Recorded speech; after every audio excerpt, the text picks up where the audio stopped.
अगला सवाल लेते हैं दूसरे का। दूसरा है एक्सरसाइज 4.1 का। निम्न को द्विघात समीकरण के रूप में लिखिए। तो सवाल नंबर 2 है, दूसरे का दूसरा है, दो क्रमागत धनात्मक पूर्णांकों का गुणनफल 306 है, हमें पूर्णांकों को ज्ञात करना है। तो पूर्णांक हमने बताए थे क्या होते हैं, धनात्मक पूर्णांक बताए थे, +1 +2 +3 इस तरीके के जो होते हैं वो धनात्मक पूर्णांक होते हैं। तो कह रहे हैं दो क्रमागत, क्रमागत मतलब क्रम से, यानी अगर पहला x है दूसरा x+1 होगा। कैसे देखो, पहला अगर हमने कहा कि हमारा पहला क्रमागत पूर्णांक, हमारा जो पहला धनात्मक पूर्णांक है वो 2 है, तो अगला कौन सा होगा 3। कैसे आया, 2 में हमने जोड़ दिया 1 तो आ गया 3, यानी 2 और 2+1 बराबर कितना 3। अब इसको कैसे करेंगे, माना, इसको करेंगे माना पहला धनात्मक पूर्णांक, माना पहला धनात्मक पूर्णांक क्या x, तो दूसरा क्रमागत क्या हो जाएगा, क्रमागत दूसरा धनात्मक पूर्णांक वो हो जाएगा x+1। अब कह रहे हैं कि इन दोनों का, x का और x+1 का क्रमागत जो धनात्मक पूर्णांक है उनका गुणनफल कितना है 306, यानी एक x और गुना x+1 कितना है 306, यानी कैसे आएगा, x² लिखेंगे इसे, x² + x बराबर 306, 306 इधर आ जाएगा तो जाएगा x² + x माइनस में 306 बराबर, ये समीकरण बन जाएगी द्विघात समीकरण और ये आंसर हो जाएगा। ठीक है, सवाल लेते हैं एक्सरसाइज 4.1 में दूसरे का तीसरा सवाल है। हमें क्या करना है, इस सवाल में भी हमने निम्नलिखित को द्विघात समीकरण के रूप में लिखना है। तो सवाल है, रोहन की माँ उससे 26 वर्ष बड़ी है, उनकी आयु का गुणनफल अब से 3 वर्ष पश्चात 360 वर्ष हो जाएगा, हमें रोहन की वर्तमान आयु ज्ञात करनी है। ठीक है, अब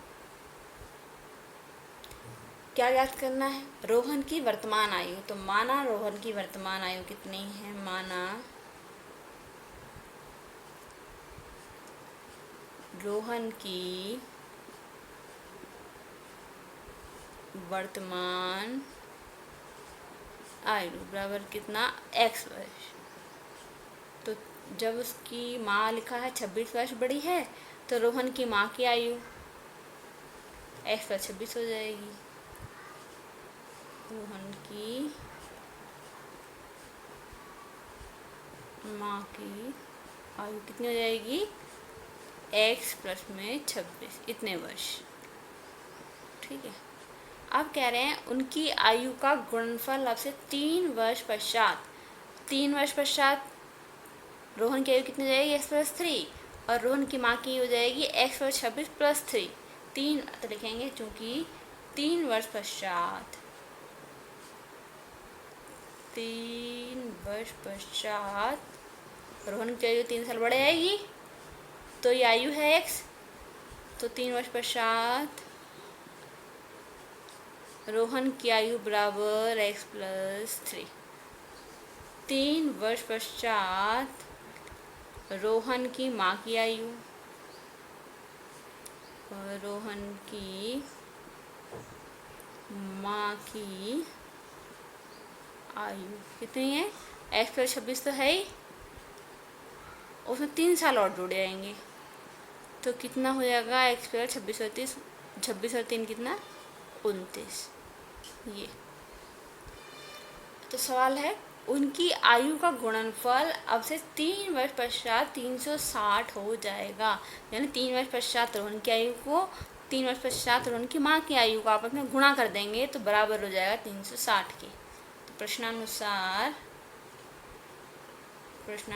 क्या होगा, प्रश्नानुसार होगा इससे गुणा कर देंगे, 3 वर्ष पश्चात जो रोहन की आयु है उसका गुणनफल कर देंगे 3 वर्ष पश्चात जो रोहन की माँ की आयु है, गुणा किया दोनों को, तो कह रहे हैं कितना हो जाता है 360 हो जाता है।